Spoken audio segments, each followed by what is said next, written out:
Hello and welcome to Bitcoin with Jake. Today I'm talking with John Carvalho. I hope I've said that correct, John. Is that right? Carvalho? Carvalho. Carvalho. My apologies. Well, in Portuguese, I believe it's Carvalho, but it's not Carvalho. Okay. Well, John Carvalho, I said that a bit better second time around. Welcome along. And it's great to have you here. Thank you for spending some time with me.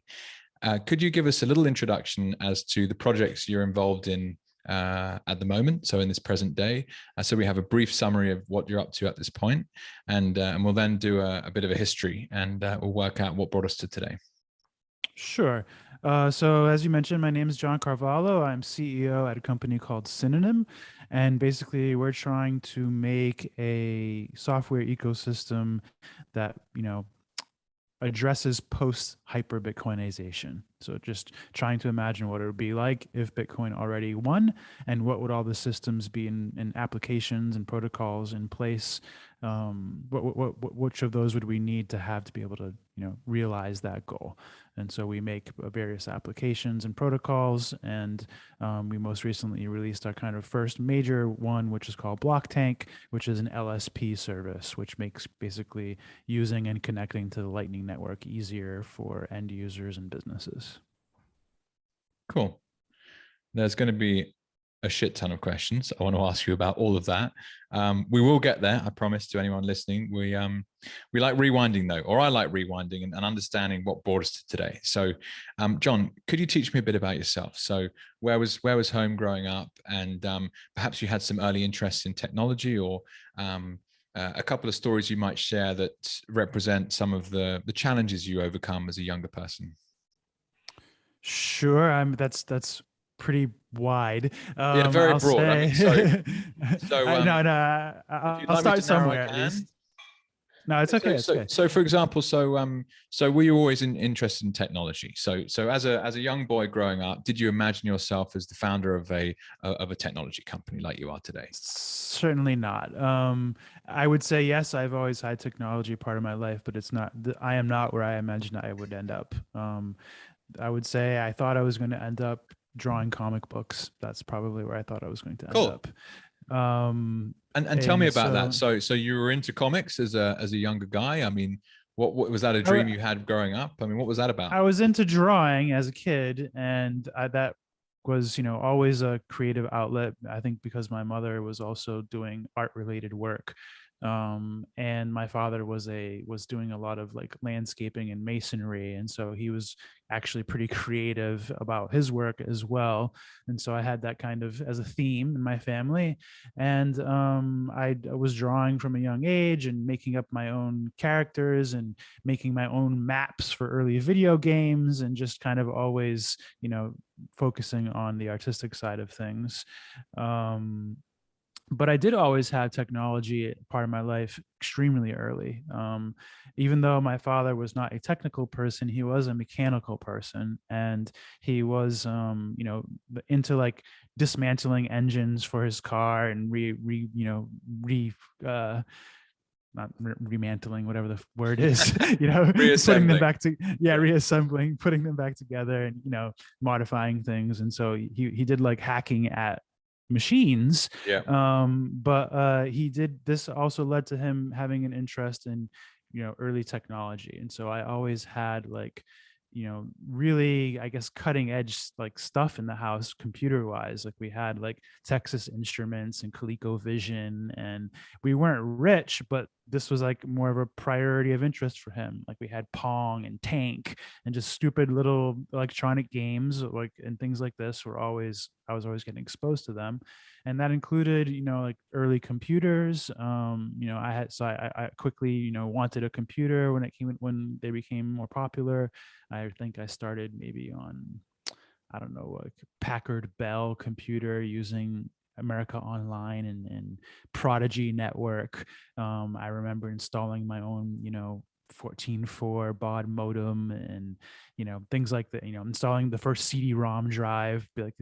So I had computers in my life since before CD-ROM drives were even common. And John, just to jump in there, so for those that don't know a bunch of those names, like roughly what era are we talking here at this point, and how old were you at the time? Well, I was born in 79. I don't know when the years play out. I would say, I had, these early electronic game devices, probably, you know, around the time I was 10 or maybe even Mm, younger. mm, And then, we had like, me and my brother had like the first Nintendo when it came out, and we were really excited about that. And that was what, like 86 or mm, something. So, mm, pretty long time ago. Yeah. And then this is more incidental because I never actually got into programming that heavily, but it did kind of come in and out of my life at different points. For example, my dad, when we had a computer, messed around with like BASIC because he wanted to be able to like print things, but he didn't have any clue what he was doing. He didn't really care about it, but it led to me experimenting a little bit with it and taking some classes in school related to programming in high school. But I never thought I would do anything to do with software. It was just something that I did because of, my realm of interest. And then I actually did more later because my design career started unfolding as I got older. In other words, I stopped being interested in being a comic book illustrator. That kind of died around my junior year in high school, and I kind of like morphed that over into doing like design and layout for businesses, for digital layouts. Because in high school and in my first and only year in college, I started an independent record label. And so this was a punk rock label, and I was in a punk band, and we were trying to work with other punk bands, setting up tours and making t-shirts and CDs and cassette tapes. And so I learned how to do all that stuff myself, preparing the artwork and using, very early versions of Photoshop and Adobe InDesign to prepare artwork. And that led to me having a graphic design career. And as I went back to audit some courses, and I didn't enroll in college. I just went back to audit to learn some things, and I did take some HTML and JavaScript classes, but I just really didn't like Java and JavaScript. And I did learn some HTML and ended up having my own business later, where one of the services we offered was making websites for small businesses. And eventually this all led to a career of, I'm going off on a fork on my history, as far as career wise, just explaining that line of things. I basically did a lot of design, got really into branding specifically, and doing logos and kind of overhauling people's entire brand, and became specialized in that area, and even more specialized in doing marketing and branding and advertising related things for nonprofit organizations. And that was kind of where I was when I discovered Bitcoin. That was like my career life up till then, in summary. Wow. I love how much different stuff people do with their lives. And it's particularly cool that, you mentioned growing up, you had no idea you'd be working in software today. But from the story you've just told me, you've always had an interest in technology.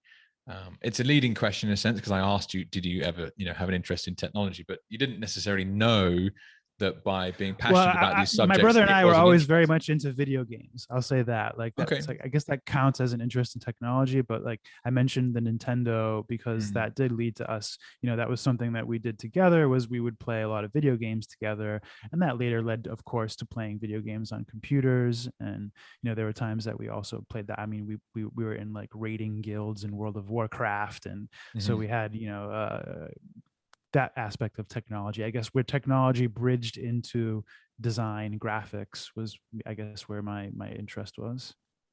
Awesome. And yeah, I mean, so what's starting a record label like? What were some of you obviously started that out of a passion perspective. If it's a music genre you were completely obsessed with at the time, probably, and you were like, right, let's try and make a crack out of it. And I guess, things maybe didn't work out, but talk to me a bit about that, because it's not an industry I know much about. I'm not sure the best way to assess myself, but what I'll make an attempt and say that like I am a bit of a self-starter, and I am not somebody that likes limitations. And so I kind of, if I need a problem solved and it's not getting solved, I will just attempt to solve it myself. Mm-hmm. And that's partially how the record label came to be, was that the first primary thing was that I was in a band, and I wanted success for my band. I wanted my, you know, our album to look as good as other people's albums. I wanted to have shirts like the other bands. And the only way I saw to achieve that was to start doing it myself. Once I started learning to do it myself, I realized that I could do this for other people. And I started learning other aspects of music. Started learning mixing and things like this, and started, want to be in the studio with other bands and booking tours for them, because, you get a little bit of experience in something and you think you're an expert. And so, yeah, starting the record label was just kind of a product of trying to have the whole format of a record label be the context for my band and the bands that we were friends with as a band, and trying to make a culture out of it and a little ecosystem out of it. And I wouldn't say we made money, but it did work for the goal that we were going for. We were just, punk band, garage band kind of thing, and doing this with other people. And we had a lot of fun, and we booked our own little punk tours. And I did that for maybe, I don't know, 6 years of my life, from my teens and my early 20s. And Awesome. then I quit that. And that's when I really started focusing on my design career. You used the phrase, when you have a little bit of experience in something, you think you're an expert. Can you just embellish that a little bit? So perhaps you have a moment where you can remember having that attitude and someone made you actually realize you didn't know what you were talking about, or an example of that being very successful because you blagged your way into something. I guess what I'm trying to uncover here is it's all the things you just said. You're accurate and on all that spectrum. That's exactly what happens. And I think I'm not the only one. I just happen to think that it is a particular way that I learn and accomplish things, maybe a little bit more than other people. But I think everybody does this. In other words, and I think it's an effective thing to do, which is, learn by doing. And if you go and do something, you will learn the practicalities of doing that thing if you actually do it. If you go and read about it, you will learn the theory of doing it. But there is a difference between theory and applying. And so it's a really big thing for me to think about things like applying Bitcoin concepts, not just talking about them, and understanding the dynamics of how Bitcoin things interact, and not just what it says in the code or what it's supposed to do. My interests lie in these areas because I think I identified a long time ago that this is how my brain works better. For me to go and study and do exercises of work that are not actually real, I have a real hard time with that. I have a real hard time with paying attention to things that aren't actually real risks and real work. And so I always focus on going ahead and just doing the thing that I want to happen. And a lot of times, like you said, it's either I have overestimated myself and I get reality checks in with me and I have to adjust, or I have underestimated myself, and the act of doing a thing shows that I actually have a little bit of not expertise, but a little bit of talent, I guess you could say, in a certain area, and an ability to maneuver in that area. And so I keep taking more risks. And so I think this is a great way of finding your path in life, because if you're always experimenting, you get to notice things that you succeed a little more at than other things, and you end up on a path of kind of least resistance, but while always facing resistance. So you confront adversity, and you'll figure out what kind of adversity you're actually good at overcoming. It's like that phrase of, ideas are great, but does it work? And plenty of people have got ideas, but very few people can execute on ideas. And there's a lot of obviously operational risk, financial risk, personality risk, like someone being like, you're an idiot for trying that type thing that has to be done in order to actually execute on ideas. I totally follow you with that. I think it's an awesome way of approaching things. You got to come out swinging, and sometimes you hit and sometimes you miss. And when you miss, it fucking hurts because something goes wrong or it doesn't work out. But actually, you probably learned a lot from that process, or at least that's what I like to tell myself. I learned from that, even though it didn't work. Okay, so you touched on earlier. So you then ended up working in the graphic design space after being, or more as a designer, after being in your punk band. Can you talk to me about what that actually means? So for someone out there that doesn't understand the industry inside out, what does your day job look like? What are the type of what's the type of project you get paid to complete by a customer? I would say, what graphic design means kind of evolves over time as technology and trends evolve. But, and when I was very young, it was, as simple as like I worked at a newspaper and I would do like typography for, the sports section for the scoreboards, the agate, it's called, the small text. And I would lay out like, I would place the comics in the comics page and the weather on the weather page. And then that turned into learning things like AP style, which is the correct way to edit text within a news article. And I would do things like modify the photographs so they would print better in black and white, in the black and white, on the black and white pages in the newspaper. So you would take color digital photographs and kind of adjust the way that they appear so they would print nicely when printed in black and white on newsprint, which is like a format where the ink bleeds a little bit, so you have to make changes. And so I got to be, one of my kind of specialties was being really, really good at production aspects of graphic design. In other words, always making sure something came out the way that people expected it to come out in print. And so like being really good at color matching and preparing colors to, knowing which colors to avoid in certain situations, and, how to translate color from, RGB to CMYK, from digital to physical situations. Preparing things like bleed and, making sure something just came out the way you expected when you were doing increasingly more complicated types of production. And so I ended up working at a company called On Point Visuals, and what we did was we made tension fabric structures and basically trade show graphics. So we had like a team that would we had like a welding team, and we had a sewing team, and we had a printing team, and I worked on the printing team. And so I would do graphic design and graphic preparation for companies that were trying to do things like those. You see the structures hanging up in a conference, hanging off the ceiling, and like it'll be like a giant ring with like logos on it and stuff. Well, there's a bunch of like geometry and graphic preparation involved with making sure that comes out correctly. And I was doing stuff like that. Okay. As my career evolved, graphic design became more about branding and, the overall style of design, and trying to communicate, a message, through graphics, and communicate a kind of personality of a business. So it got more into like narratives and, how to portray yourself in the current trends and the time and the type of business that you were doing.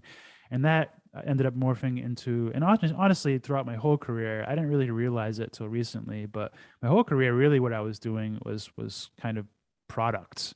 And so I only really came to fully do that in Synonym, the company I'm in now, and I kind of really started realizing it when I was at BitRefill, the company I was at before starting Synonym, where I just all the time my interest was always products. From doing the record label, it was about making T-shirts and albums and the whole entire experience of the product, and making sure that I was always keeping in mind the perception of the buyer, and how this making sure we appeared appropriate in the market. And that's really always been my focus, why I cared so much about branding when I was doing design for businesses. And and I ended up doing a lot of comprehensive service for businesses, where like we would rebrand them, remake their logo. Like it was a restaurant, we'd make the new logo, we'd do their menus, we'd do their website, we'd do their ad placement, we'd make billboards for them, we'd secure the billboards for them, we'd do mailers. Like we would try to like do the whole entire experience of the product. And so that I got a lot of experience with that the product side of things. I just didn't know that was what I was doing. It was just what I wanted to do. Awesome. And I'm so glad that you followed that passion. So, good luck building your business. I think it's absolutely crucial that people follow these instincts. And then you've had this moment of clarity, which is actually, I've built products my whole life. I just didn't call it that. And therefore, you've got a whole suite of skills you can draw on to push forwards and, fingers crossed, create a very successful outcome. Before we get to the business, we'll get there eventually.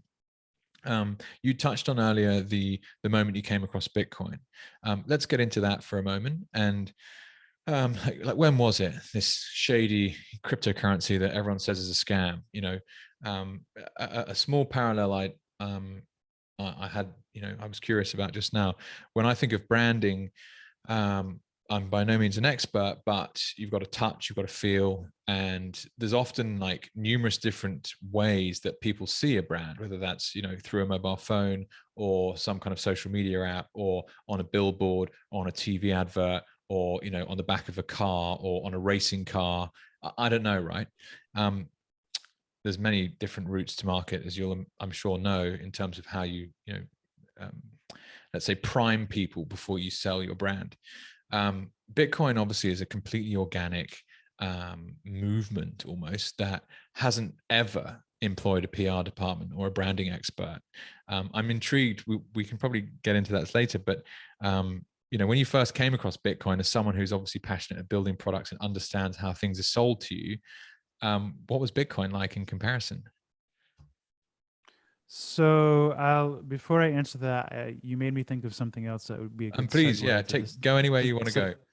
There's a good segue to the topic. In other words, when I found Bitcoin, that combines with not realizing that I was making products. And so one of my big frustrations was figuring out how to bridge this gap between like technology and my branding and design experience, and not realizing that I was making products. And I've told this story in other podcasts, but I think it's appropriate to tell again that at the time that I discovered Bitcoin, the prior 2 years, I was a huge fan of Google. Like Google, was really making a lot of impact in the technology world and in the products world, and making a lot of noise. And I was just I was just a fanboy of it.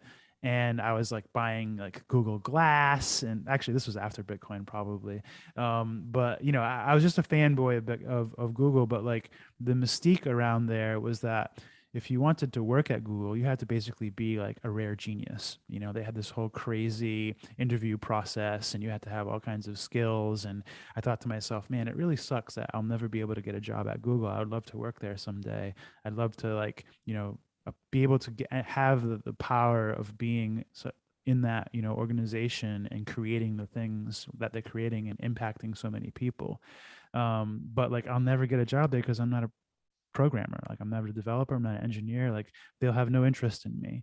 And so I devised a plan where what I would do would be taking the skills that I did have and designing a Google killer, and that I would present this Google killer idea as part of basically my way to get attention from Google and maybe get a job there, showing them that what I could do. And seeing if there would be a place for me to have that, to express that kind of creativity. That idea I did, flesh out to a fair amount, and that idea actually lives on today in parts of Synonym products, and I hope to kind of show that idea next year. So it didn't die, and I do hope to still actually kill Google. I didn't actually apply, and I didn't interview, and I didn't, and thus they obviously did not hire me.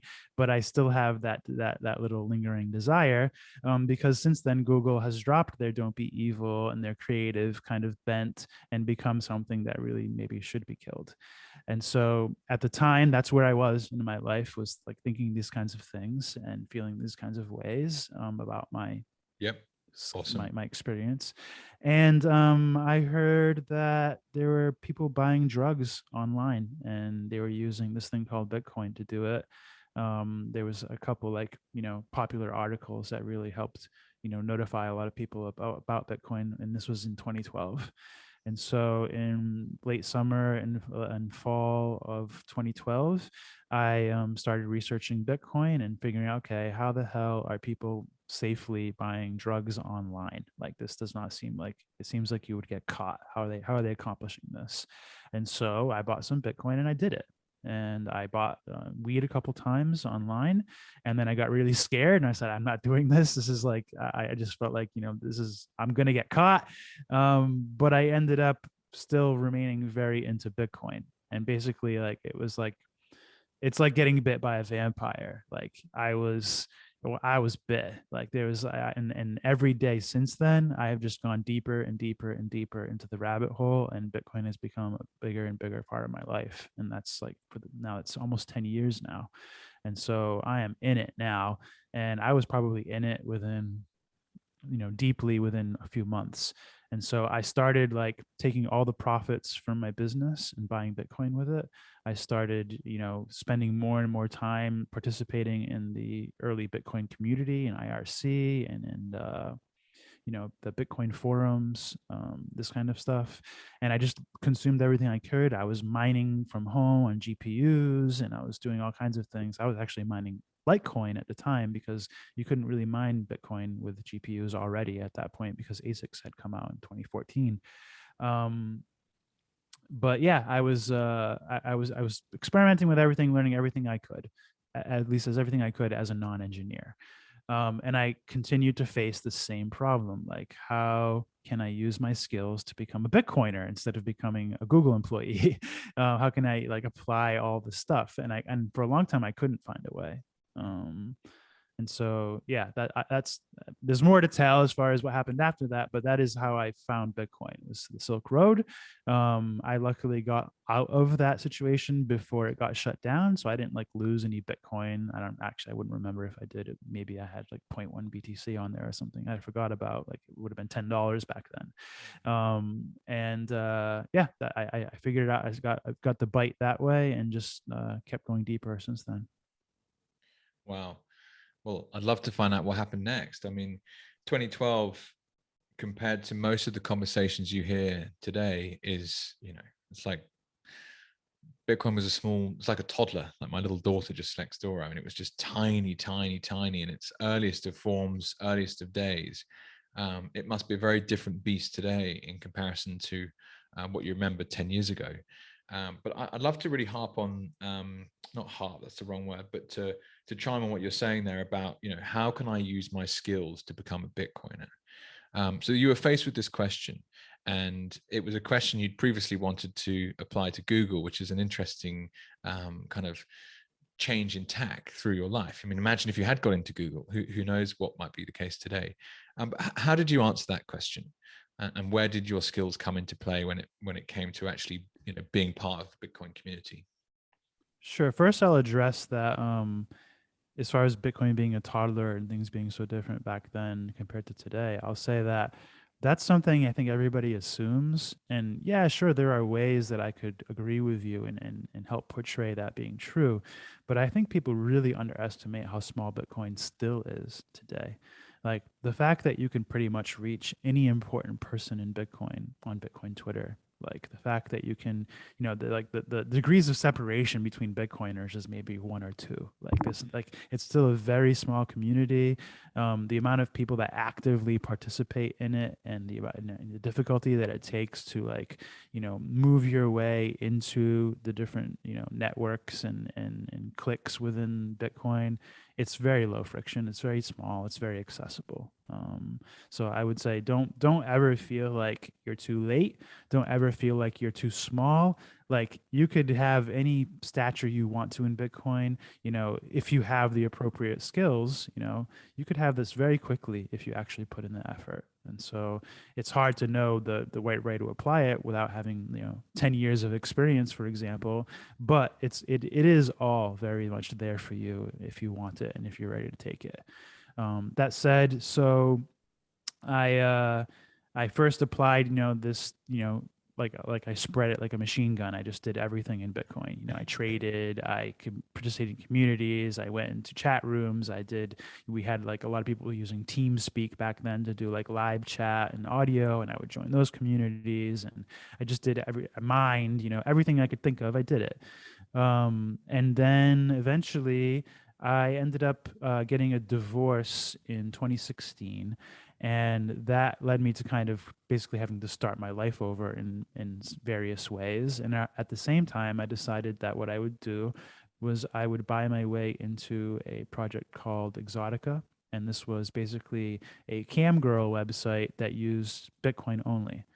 And so I thought to myself, this is a way that I can apply my product and design experience and redesigning the website, creating a brand for it, deciding what kind of features would be in the website, and promoting it within the Bitcoin world, and learning about this kind of what I thought was a practical application for the technology. This was a somewhat censored area of commerce. This was an area that needed privacy. It seemed like a good way to apply Bitcoin. It wasn't selling drugs, so it wasn't illegal. And I had some business partners in Romania that I teamed up with. And so I ended up actually moving to Romania after I got divorced. My plan was just to visit them because I had nowhere else to be. And so I ended up just staying in Romania and trying to build this business. Ultimately, this is the first time that I did something that was to this degree. And ultimately, I would say I failed, but not in the sense that like I was just bad at everything. I did have some undermining kind of qualities there, and I'd say there were two main ones. One is I did get a lot of experience, in the industry, in video, and figuring out what would be the proper way to do it, and enough to realize that I wasn't doing it the proper way. And the proper way would have been to raise a lot of money. And I had never done before. I had never done the startup thing and raising money and doing VCs or making pitch decks. I had a decent amount of exposure to it. I'd seen other people do it and seen decks and stuff, and I actually even helped some people with their own pitch decks, and that's something I've done through several years in Bitcoin for different people. But I never did it for myself, and I didn't have the confidence to do it in this situation. And I also got undermined a bit by my business partner, who kind of, I was funding the thing myself basically, and I basically spent all my savings on it. And as I ran out of savings, I realized, and he didn't really provide the backup I needed engineering wise. I realized there's no way I could afford to replace him. And so I had a decision to make, which was either to learn fundraising and raise money and double down on this, or get a job. And so I actually made a tweet that was like a joke, and it was like, that meme that where it's the anime, and the guy's raising his hand. He says, "Is this a butterfly?" And it was like the Twitter logo, and it said, "Is this a job?"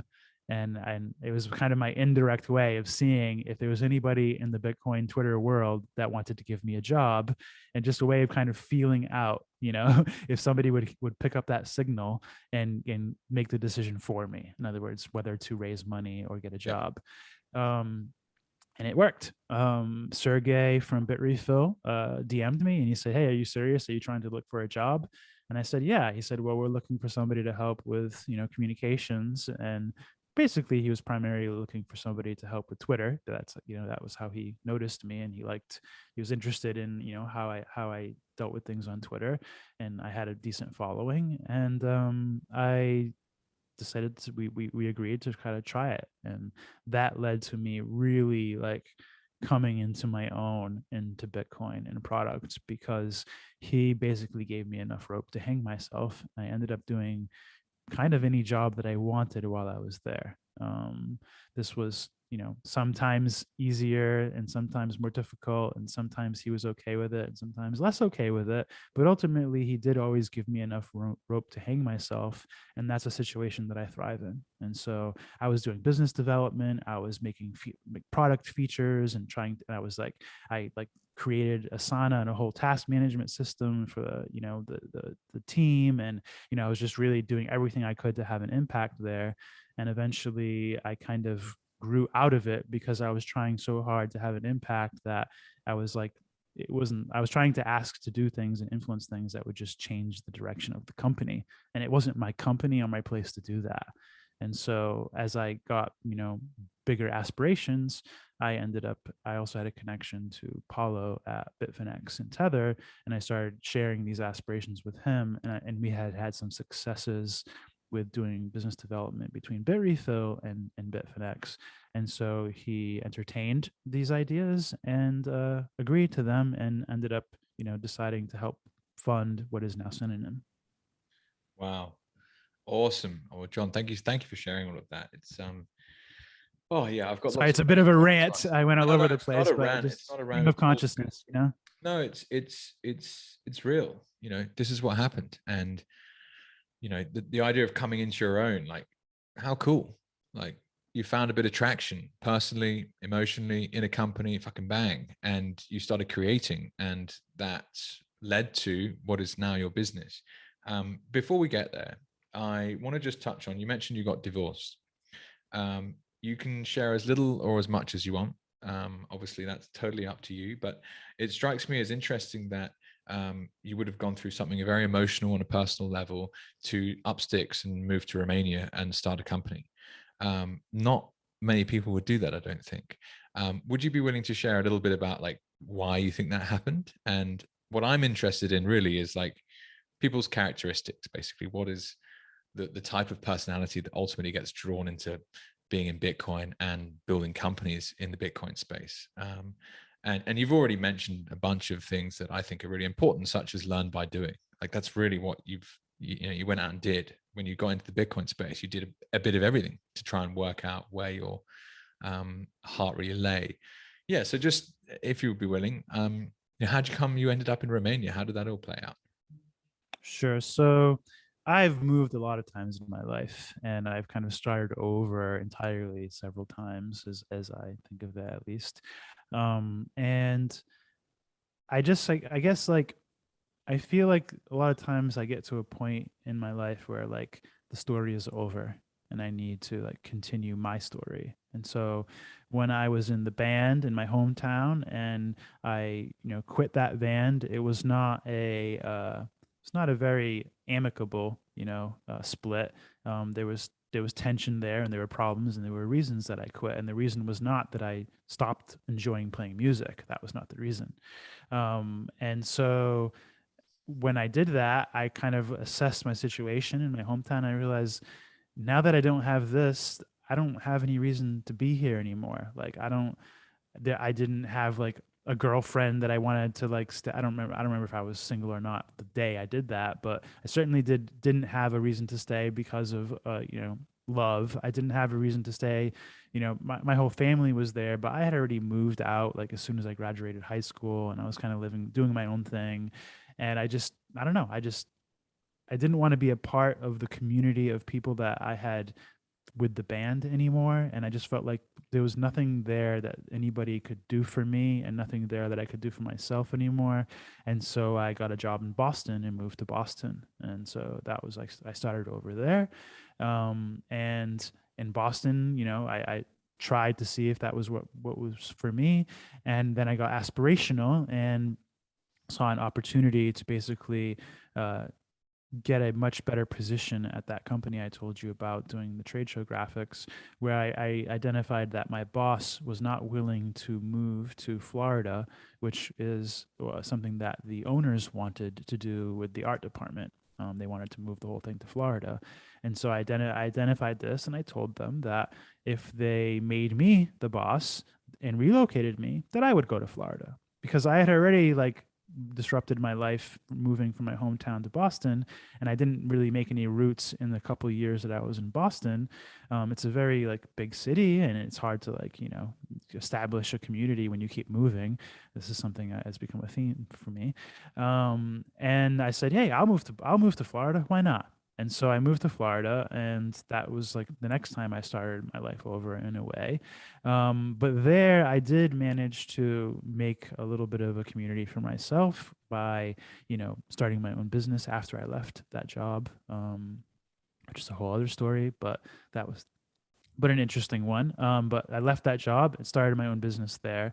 And I did, eventually I got married, and I was with her for about 10 years in total, 7 of them married. And, I'm not going to get into all the stories of, where different problems arise, but there was more than one reason that the story became over in that marriage once again.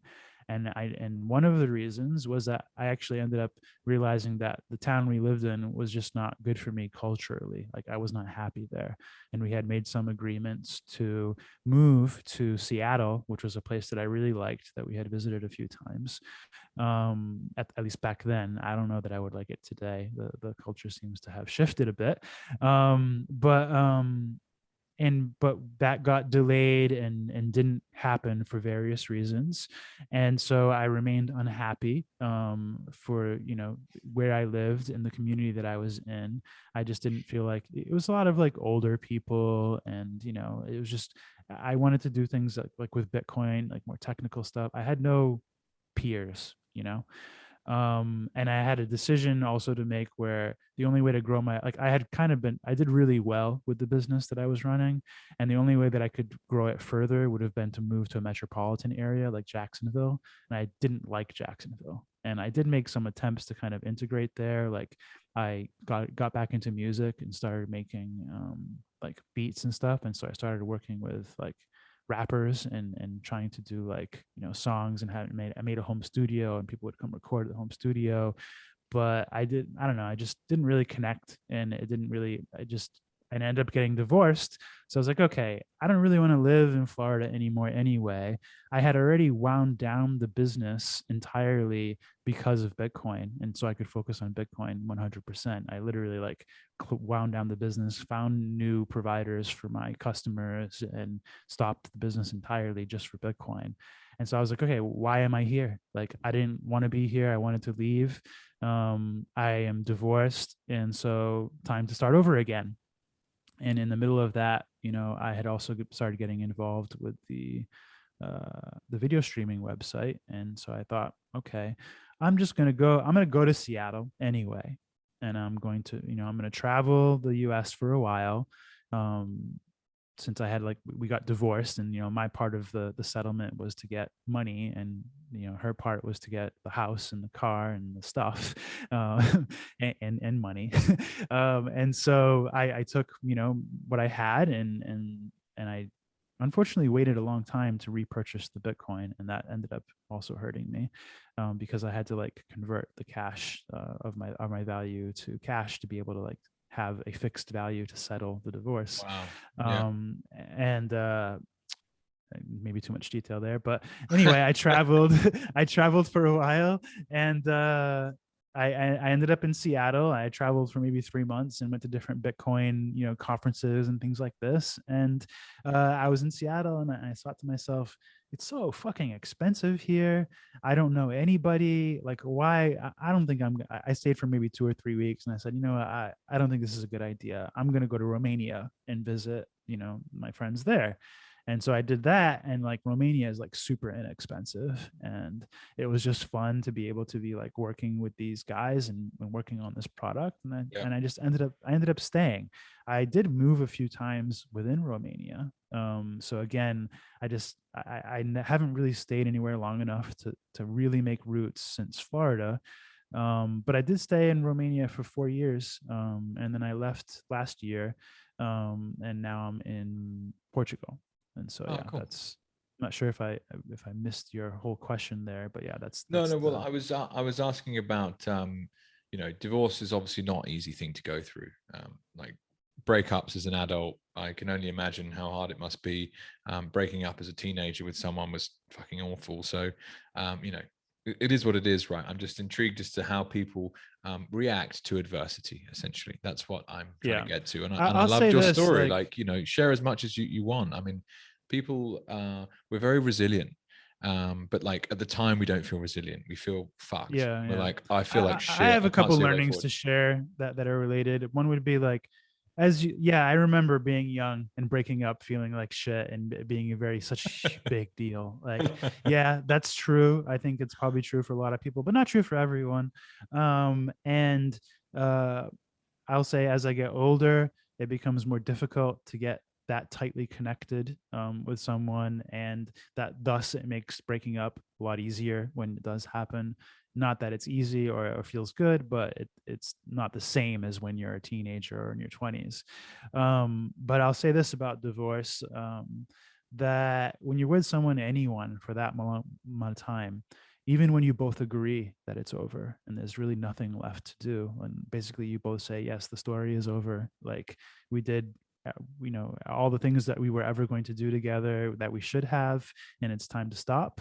Even when you agree, no matter what, you just have this feeling like something died. It's like losing, somebody. Like, even though you both agree with it, and there's no regret or desire to get back together or anything like that, there's still going to be this like hole that got created, and it feels like something or somebody died, and you can't just like repair it or replace it. You just need time. And that's my perspective on that.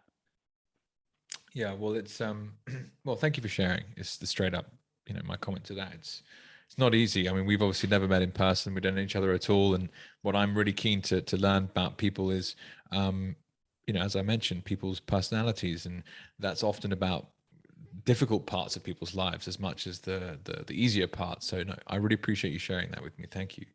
So you started telling a story about how you were working your ass off at Bitrefill. Everything was going well. You were doing a bunch of different roles within the business that perhaps you weren't even given the opportunity to do, but you just did them anyway, and you got away with it, so to speak.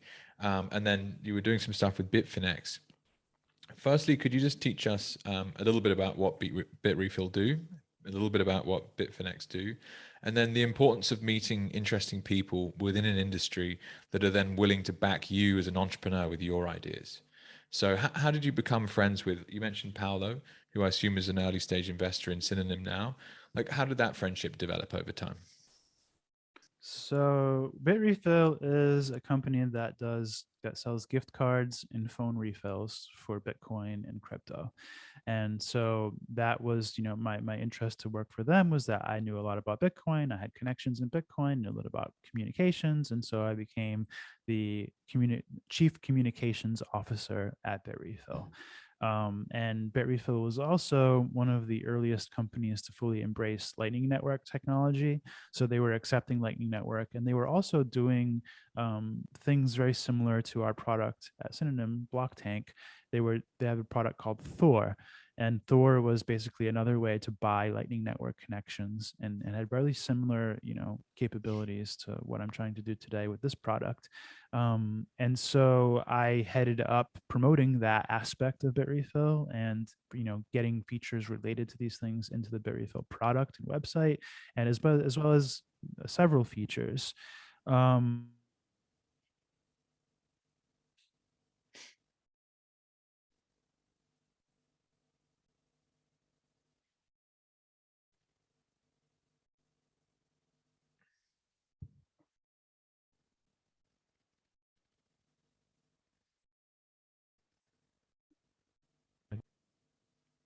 hey, are you there? Hey, John. Yeah, you dropped out for 10 seconds or so. Just crack on from where you were. You were talking about the Bitrefill products. Sure. Yeah. So Bitrefill, we were working on Thor products, which were related to Lightning, and I kind of headed up, focusing on leaning on that part of the company for their brand, and like establishing them as a leader in Lightning and in Bitcoin, and adding different features to the product, both related to Lightning and just in general, and just really trying to polish the product. And I lost my train of thought. Well, what I So asked you was about, I just asked a little detail on what Bitrefill does, and then equally what the sure. relationship with Bitfinex does. And then from there, I'd love to understand how, you met your early stage investors, basically. So there are two kind of relevant connections to Bitfinex. One is that at Bitrefill, this is what I was starting to say when I dropped out. At Bitrefill, I had the idea that it would be cool to be able to have gift cards translated in format to being gift tokens, to be able to like have these bearer instruments as gift cards and as tokens, like sort of like Bitcoin and sort of like tokens you see on shitcoins, but have them just be redeemable for gift cards, and kind of a lot of ideas around that. And so this led me to asking the question, would it be possible to have tokens on the Lightning Network? So this way the gift tokens could be retail friendly, instant and low cost. And I was told yes. And so that once I'm told yes, like I just ran with it, and I've been actually kind of running with it for the past 3 years or so. And that's another fork of conversation we could get into, but that created a new way for me to reconnect with Paulo, And also I had been connecting with Paulo at Bitfinex. Oh, I mean, pause and say what Bitfinex is an exchange. So Bitfinex Okay. is a place where you can trade Bitcoin and trade, altcoins and different currencies against Bitcoin, and do leverage and lending and all kinds of things like this. And I had been connected to Bitfinex somewhat loosely for years, because they had people that were always kind of part of the trading community, and I knew those people. And so I had actually found a bug in Bitfinex and reported it. And that was how I met Paulo the first time, was just doing a bug report for him. And so I reconnected with him and tried to get them. We were trying to get platforms to install Bitrefill into their platforms. So basically, to make it so Bitfinex users would have the ability to browse the gift card inventory of Bitrefill from within the Bitfinex platform. And so, as I worked on that business development effort, I also wanted to convince Bitfinex to add Lightning Network support into their platform. So this way we could kind of make a whole big, announcement saying that Bitfinex has added Lightning, Bitfinex has added Bitrefill, and we're using Lightning to do the settlement. So there's no like credit basis for it. It's just all dynamically settled. And we did all of the whole plan, and it all worked fine. And we had good PR for it, and promoted it, and everybody was happy, and the result worked. And so that was the first stage of I guess getting more close to Paulo, and maybe getting his attention. I don't know. He'd have to speak for himself as to whether he was impressed or cared. That's how it just felt like that was one connection. And then with the gift tokens idea, what ended up happening was I ended up at a conference where I met Paulo for the first time, and it was just incidental. And he was there with Oleg from Fulgur Ventures, who was also an investor in Bitrefill, and also Giacomo Zucco from the RGB project was there. And I just started talking to these guys, and I was like, okay, all these people are here. Oleg has put money into ideas at Bitrefill. Paulo has put time and effort into integrating ideas that we've had for Lightning, and Giacomo has done tokens on Bitcoin with RGB project. Let's get all these people into a meeting and get tokens on Lightning. And that's what I made happen at that conference. Is I got everybody together. I said, hey, let's do this. Can we make this a project? Can we make it so RGB can be on Lightning, and make it so Bitfinex will support this, and Fulgur and Bitfinex will fund it? And it worked. Everybody said yes, and the project was basically reborn as a project to do tokens on Lightning on Bitcoin. And then that was like the next stage, next degree of getting close to these people. And that project carried on for a while I was at Bitrefill. And as my aspirations and ideas kind of unfolded further, that's when I started talking to Sergey, saying, hey, do you want to do this and this crazy thing? Let's build a wallet, etc. And it just got to be too much. And I said to Paulo, I said, hey, if I left Bitrefill, would you, fund and help me do all these ideas? Would you convince Tether or Fulgur or whoever to create this company so I could actually realize a more comprehensive vision? And he said yes. And so I left Bitrefill amicably. I still am friends with and talk to Sergey today. And I spent a few months designing the vision for what is now called Synonym. It was originally called Revolt, was the original name. We changed the name for trademark reasons. It was not something we could use safely. And yeah, I spent a few months designing this vision, and now it's been about 2 years that I've been working on Synonym. Congratulations. I love it.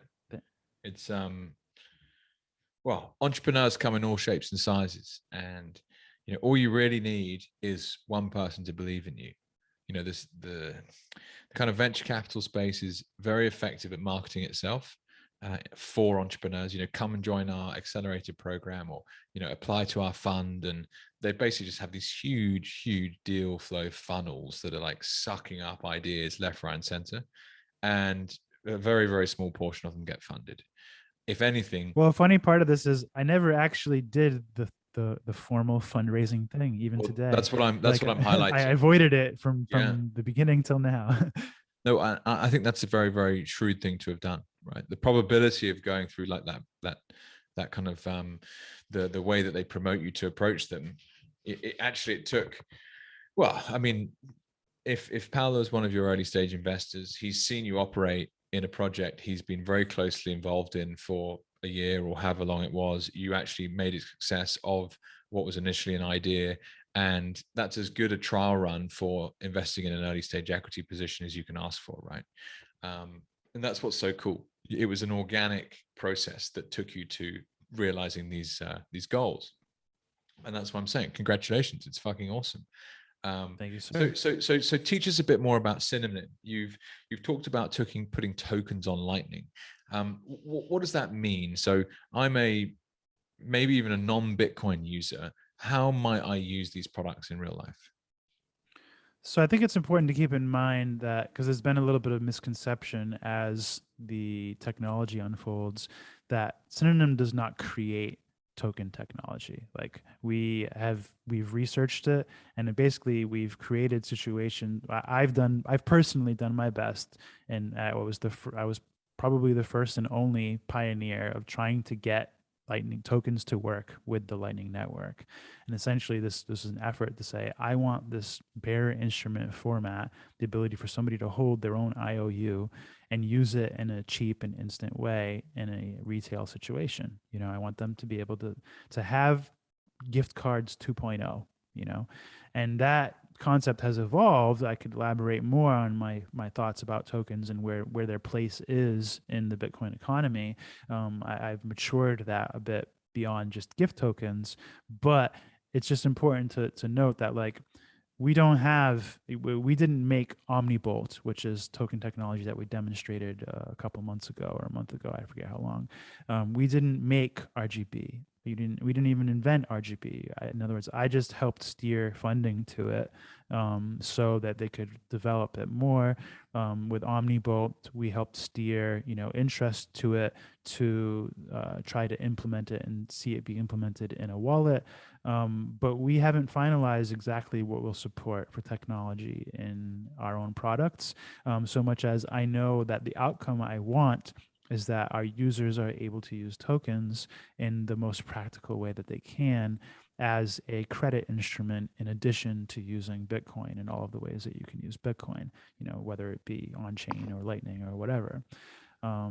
So yeah, that's where my interest lies with Synonym, specifically related to tokens. But Synonym is also not a token product company either. Like we are, in other words, what we're trying to do is we're trying to model and demonstrate an entire ecosystem that is rooted as a Bitcoin economy, an alternative to the current legacy economy. And so I consider that to be a requirement. In other words, we need to have some solution for giving people credit instruments that they can transact freely. That is like the one of the requirements for the entire model, for the entire design. It does not make us a token company or token innovators or whatever. It just makes us people interested in realizing an entire model.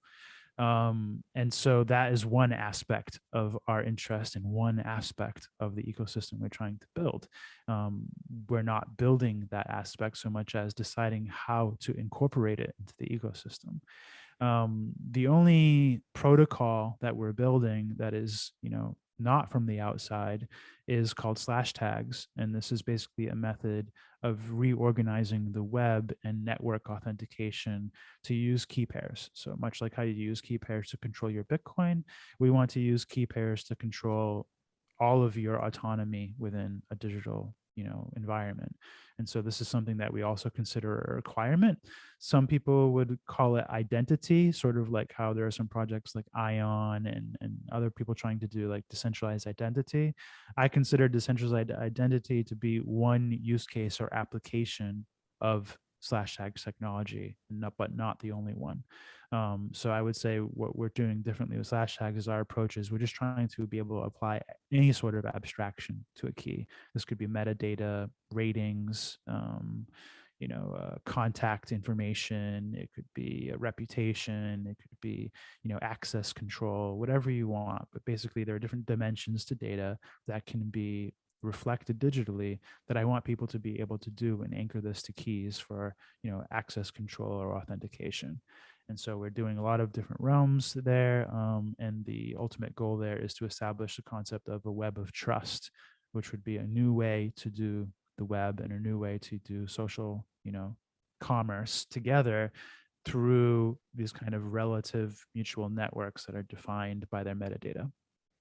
And so that's another requirement for the overall, what we call the atomic economy. And that's ultimately what Synonym is trying to build, is the atomic economy. It's all of these requirements that would allow Bitcoin to be, the basis of a new economy, of a freer economy, of a self-sovereign, web that that would allow us to drop everything that we currently rely on. And that would be primarily dropping big tech, big banks, and big government. And so everything that we do is trying to fill the gaps that would be created if we deleted those things. Wow. Hundreds of questions for you.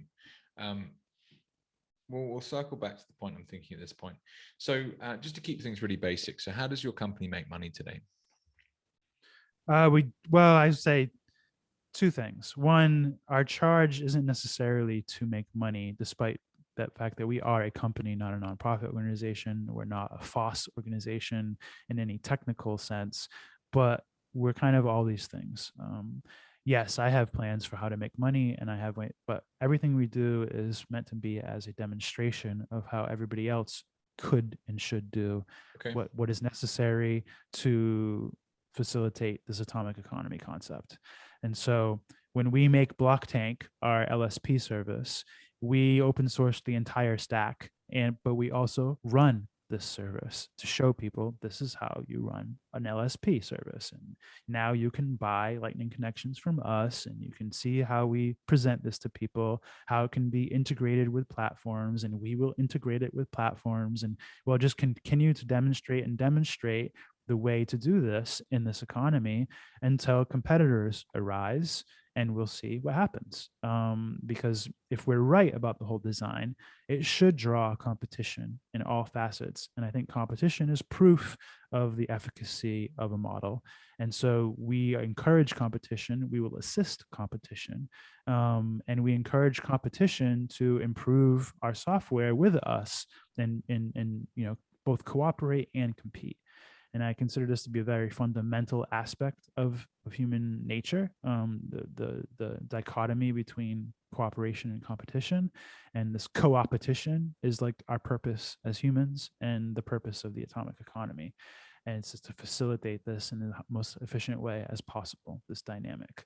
And so yes, how we make money is essentially going to be how I think you're supposed to make money in a self-sovereign digital social economy. And so one of the ways would be providing scaling services, and another way would be just selling Bitcoin.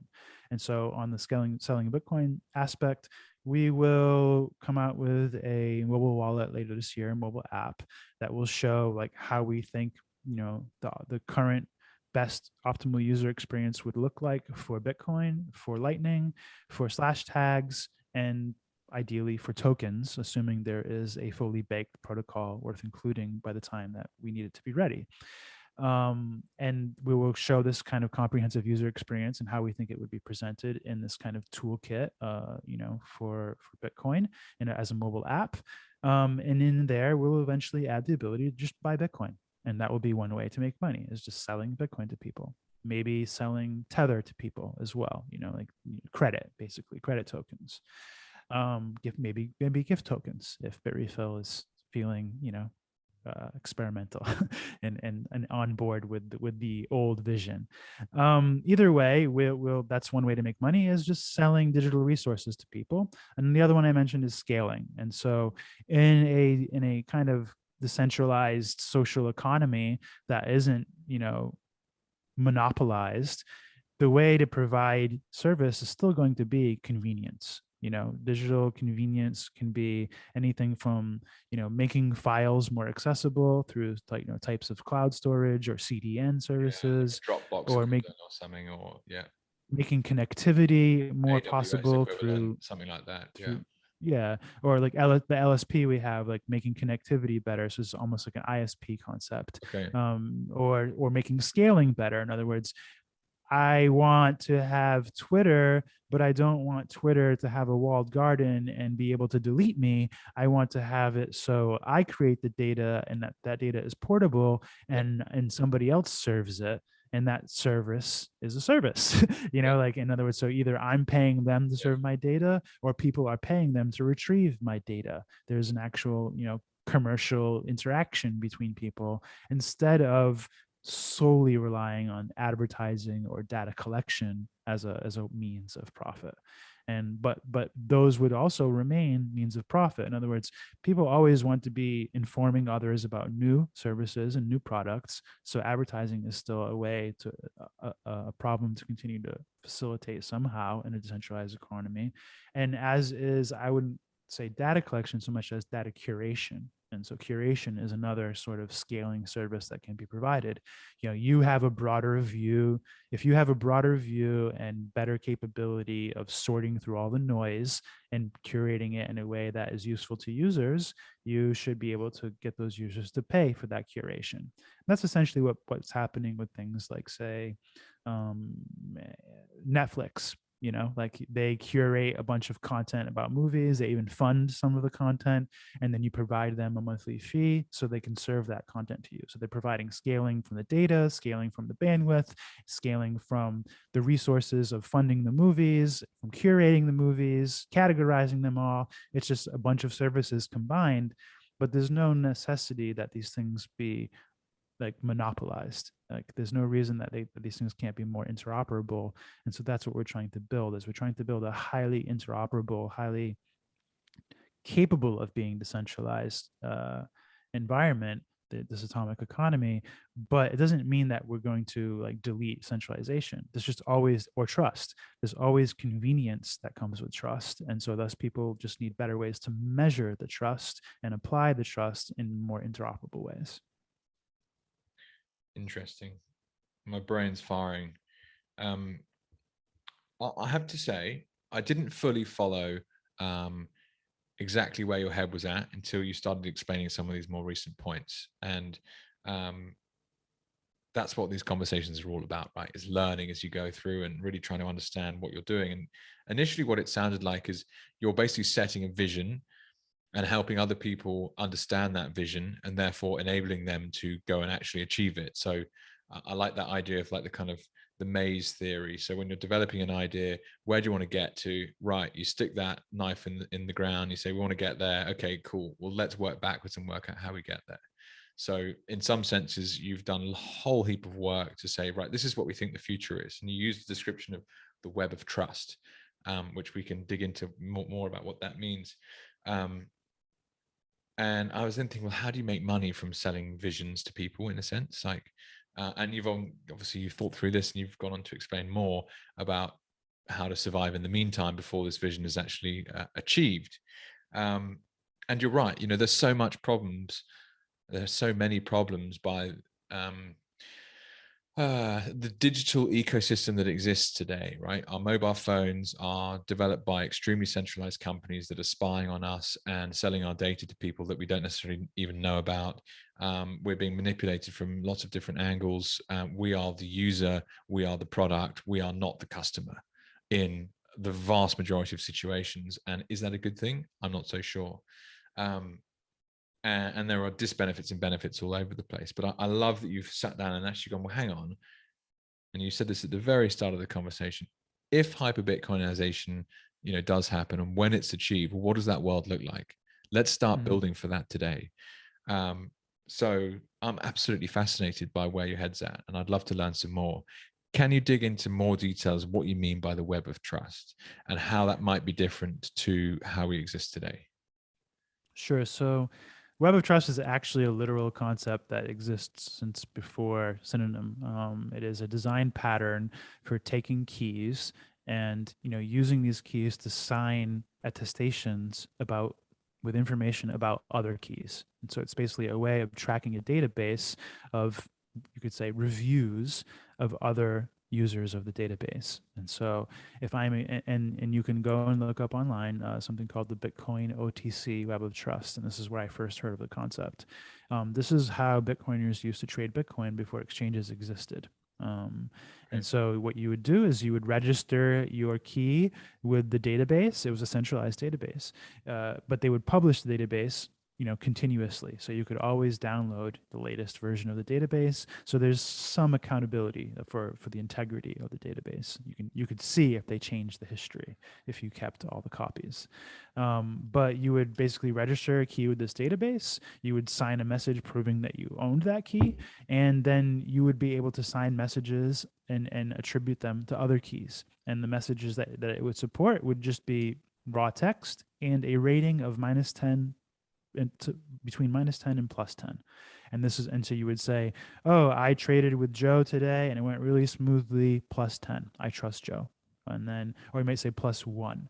And then you would say, oh, I traded with Joe, 5 times now, and every single time has been great. So I'm changing my rating from +1 to +10. So now I trust him the most I could possibly trust somebody. And what Web of Trust allows you to do is like view this data through your own weightings and your own perspective. So you can say, okay, let me look at all the people that the people I trust.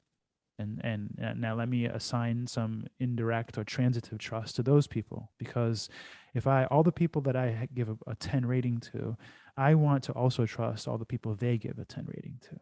And so this is thus a way of sorting and organizing, networks, and sorting and organizing data about things.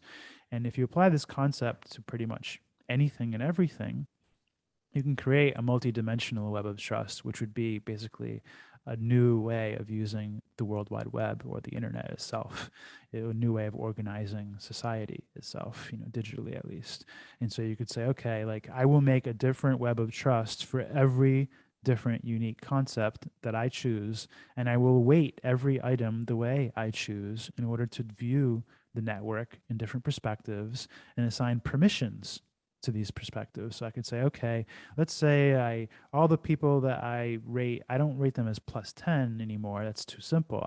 Maybe I assign this key is family, and that key is coworker, and this key is somebody that I trust, or somebody that I trust to a degree. Like you basically have kind of 3 dimensions to data, to metadata. You have like the topic or the category or the type of the thing. You have the score or the degree or the range of the thing, and you have the access or the permission of the thing or the trust of the thing. And so if you apply these 3 dimensions to data, you can pretty much organize anything any way you want to. And when you do this, you create it as a schema. You say, this is how I form data about this topic. I say, okay, like here is how I form data about movies. I rate them. I put the title. I put the day it was, released. I list all the actors, and I've created a whole schema for how we create data about movies. And now if you and I use that same schema to communicate, we're essentially in a movie network. And they say, this is how we communicate about movies. When I want to tell you about a movie or rate a movie or share a movie, I use this schema, and we're now in this movie network. And you can create networks literally this way. And you can say, only people that are using the movie schema are in the movie network. Only people that I trust are allowed to download my movies. And only people that, that are relevant to me are included within my perspective. And you can have this kind of multidimensional view of the network where you create all these kind of sub-networks that are based off of relevance, and you get to weight these things however you want. Now, this all gets very complicated, and many, many permutations if you allowed everything to be totally customizable. So what you'll end up with is kind of the most popular schemas are the most common ones, and thus the most common networks. And so our plan is to basically demonstrate, what we think would be the most popular schemas to form the most popular networks. For example, like a social media network, like we'll show how to do this in an open, decentralized way, and how to like basically recreate Twitter through the web of trust concept. So you can have totally portable data and total customization as to who has access to your data, whose data you access, and what the kind of requirements are to be able to do those things. And so you have those 3 dimensions that you can apply to all networks, all data, all monetization. And then you actually have the real true concept of what people used to call dApps, which would be just the ability to have an application that sorts and gathers the data from the network and presents it to the user. And so Twitter, de-Twitter, you could say, won't be something that is a walled garden owned and operated by one company and where they can delete you if they want. De-Twitter becomes like a rendering application that provides scaling services to make it easy to like accumulate millions of different users in the webs of trust and present that data to you in a way that is convenient and fast and inexpensive. But you will still have the capability to render it locally if you prefer.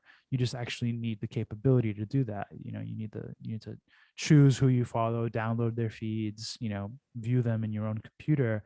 But any portion of the entire network you could choose to serve you like locally or serve it to others, or just assemble locally and not rely on others. But everything is provable because it's all based on keys. It's fascinating. And would I be right to say that, at the moment, Google does this for you, basically, or Twitter does this for you. So the Right. information This that gets so. Remember, I mentioned earlier the Google killer stuff. Yeah, no, that's what That's I'm kind of where drawing this back around ties to. in. Yeah. So, the truth is there are private companies that have monopolized the digital experience for the average user, and they tell them what they want them to hear, not what the user might want to hear. And try as you might, it's very difficult to get away from that. In the last few years has been an extraordinary experience for a lot of people, what with the lockdowns and the pandemic that happened, and the way that information was disseminated was clearly complete bullshit. I mean, some of the Pfizer reports that came out today proved that, and they knew it, and people trusted it, I right? got a So lot this of element, arguments with people where they would say, "Oh, I've done the research and I found that this and this and this." And then I would go look at the research and I would find another guy that said, "I did the research and figured out that the research is bullshit.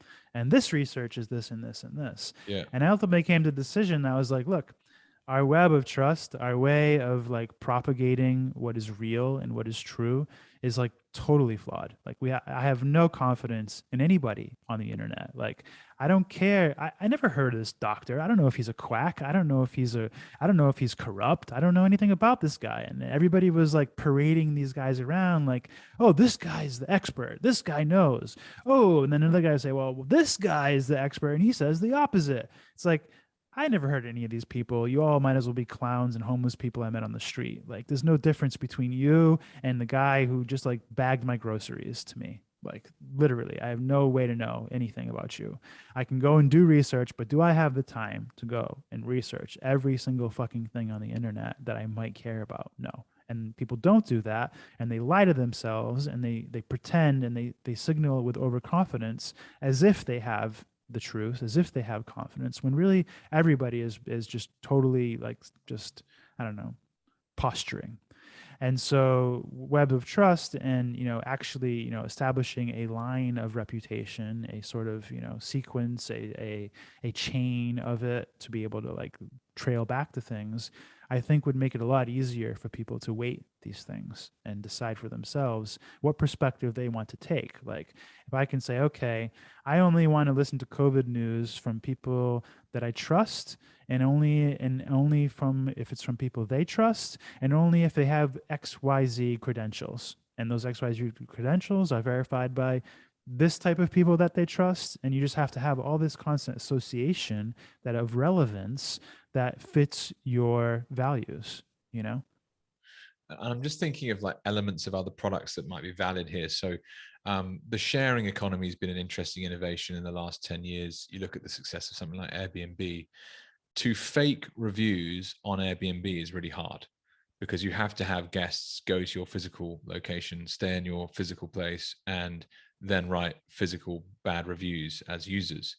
So you're incentivized to, clean the property before someone turns up, not sell it for a crazy price.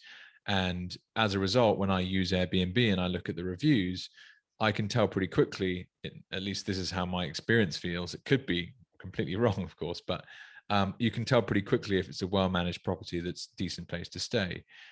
What you're describing is, instead of Airbnb, a walled garden, like digital monopoly for, staying in someone's bedroom, is actually the entire internet itself. And so you would understand, like, okay, I know that I trust this person's review of this property.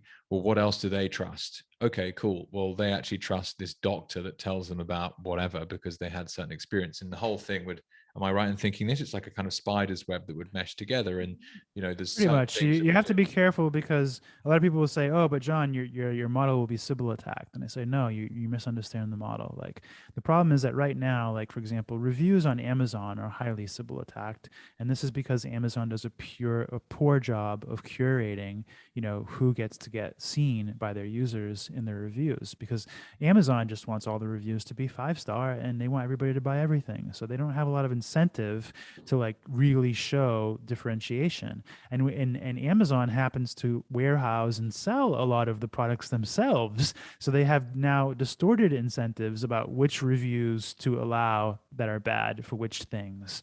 And so Airbnb is a cool example, because they do, for now, a pretty good job of, giving you an idea of whether a property has had good reviews, or, or this kind of thing. But as they grow, this will become worse and worse. And as, that they have less, the incentive problems remain. And so you need to detach the observation process from the host. You need to be that you create the observations on your computer, and you decide who to share them with. And then when people host those observations, they have proofs that you provided them. And so thus you can have, a much more integrity, and much more integrity to the process, and to people's ability to verify that these claims are made, and that they're made by people that actually have reputations on the line. It's awesome. I want to mention that my battery's dying, so I probably only have 10 minutes. These are big ideas. It's like the decentralized consensus mechanism that Bitcoin enables. Like, a bunch of people in the middle of nowhere who've never met each other before can now trust each other. Well, the internet enables it, not Bitcoin. Bitcoin enables there to be an economy around the internet. In other words, because Bitcoin decentralizes the money, it allows us to actually attach, like, literal value to these things in the abstract, and thus everything matters again. Whereas before that, nothing mattered, because whoever held the money got to decide the access. And so if you can do Bitcoin, I think will allow us to destroy monopolization, or at least what's the word, when you remove somebody's missiles, or de-arm them. to disarm Yeah. the monopolies and make competition alive again. And so the internet, though, is the magical cool thing that allows us to do the rest of it. And cryptography is what allows us to do a lot of what we're talking about without the trust. Bitcoin just makes there actually be literal, like, buying power accountability to the process. So that brings the money in. Well, John, no, I'm aware of time as well. Thank you. If people want to get in touch, where can they do that? Sure. So I am known as Bitcoin Error Log on Twitter. I do some interesting tweets. I like to think I have a good morning series where often I will try to drop, conceptual Bitcoin dynamics concepts for people each morning. Not always consistent with it, but I have a whole thread of these things that you can go back if you want to try to learn about, misconceptions about Bitcoin very quickly. I have the company called Synonym, and our website is Synonym.to, and our Twitter account is Synonym_to. I have a podcast. It's not something I keep up with very well, but it's called The Biz. The website's thebiz.pro. I interview Bitcoin businessmen And so it's all about the Bitcoin business. And I do maybe one episode every 3 months or so. But there's an interesting little crowd wall concept there for how we unlock it. There's no advertising. There's a kind of payment way, method to unlock it through a paywall that is like contributed to by everyone.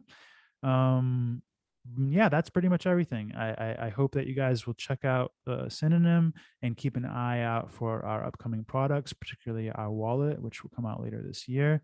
And I'm really excited to just keep on trying to deliver this atomic economy vision. No, well, it's fantastic. John, thank you so much for spending some time with me today and tell me your story.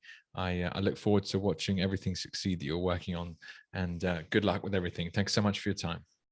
Thank you as well. Pleasure.